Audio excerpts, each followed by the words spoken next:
मैं अपना नाम तो नहीं बता सकता, मगर एक चीज़ आपसे कह रहा हूँ कि हिंदूज़ में एक कॉन्सेप्ट है त्रिकालदर्शी।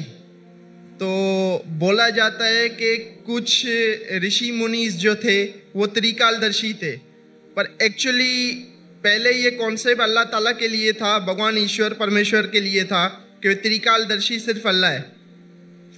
मगर मुझे ये महसूस होता है कि भाई साहब, आप मुसलमान है कि गैर मुस्लिम है? गैर मुस्लिम। हिंदू है आप? हाँ जी हाँ, बोलिए भाई।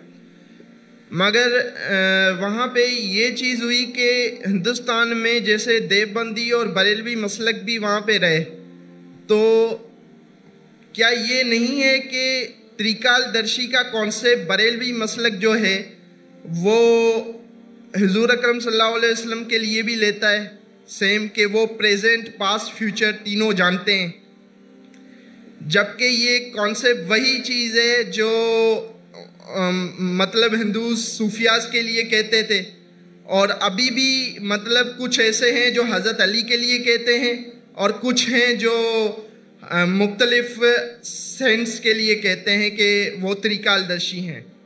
भाई साहब, ये त्रिकालदर्शी जो आप कह रहे हैं, कौन से हिंदू किताब में इसका जिक्र है? वेद में है? हवाला देंगे आप मुझे जरा? वेद में है क्या, उपनिषद में है क्या, भगवत गीता में है क्या, महाभारत में?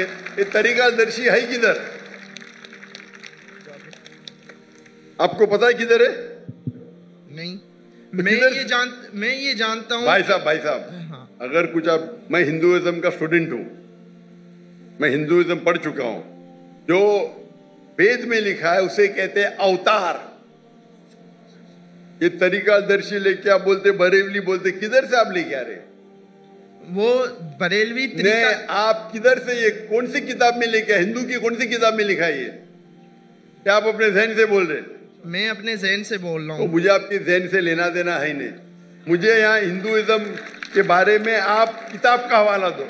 नहीं मतलब सुनिए मेरी बात। अगर आप तो हिंदुइज्म मत बोलो, बोलो मेरे, मैं जहन से बोल रहा हूँ। आप जब हिंदुइज्म का हवाला देते हैं तो मुझे सबूत चाहिए। अगर मैं इस्लाम के बारे में कहूंगा तो मैं सबूत पेश करूंगा। कुरान का हवाला ये, सूरा नंबर ये, आयत नंबर ये। हदीस पेश करूंगा तो कहूंगा कौन से हदीस में।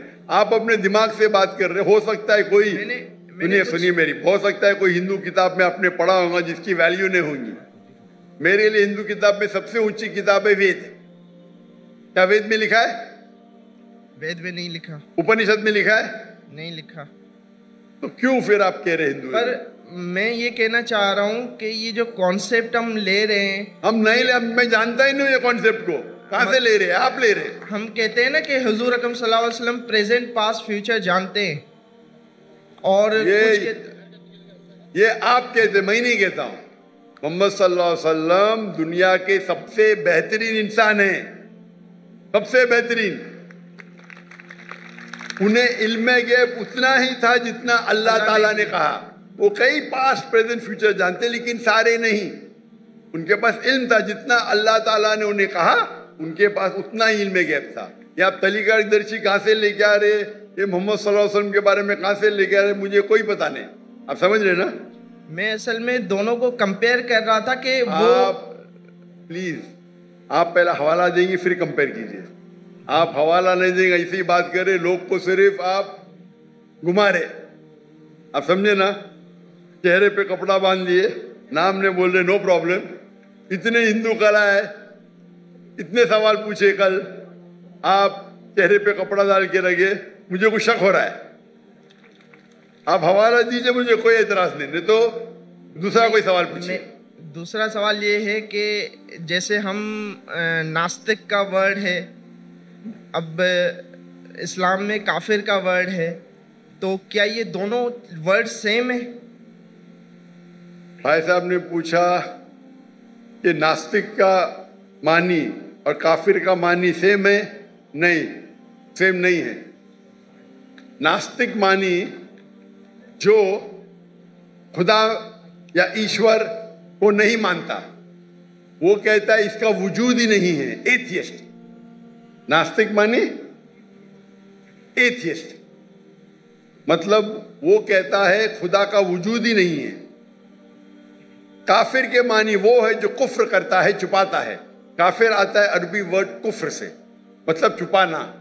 और इस्लामिक टर्मिनोलॉजी में काफिर उसे कहते हैं जो इस्लाम के हक को झुटलाता है। छुपाना या झुटलाना उसे कहते कुफ्र। अगर अल्लाह सुब्हाना व तआला या अल्लाह के अहकाम को नहीं मानता है और झुटला आता है, उसे कहते हैं हम काफिर। तो काफिर नास्तिक हो सकता है, नहीं भी हो सकता है। ये दोनों लफ्ज अलग है, लेकिन नास्तिक मानी जो खुदा में नहीं मानता। काफिर खुदा में मान सकता है लेकिन गलत खुदा में मान सकता है, उसे कहते हैं इंग्लिश के अंदर आप जो काफिर कह रहे हैं उसे कहते हैं एथियस्ट। नास्तिक को कहते हैं इंग्लिश में एथियस्ट, काफिर को कहते हैं वन हु रिजेक्ट्स।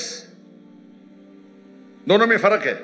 हो सकता है कभी नास्तिक और काफिर एक हो जाए, और नास्तिक काफिर हो सकता है, काफिर नास्तिक हो सकता है, दोनों के मानी अलग है।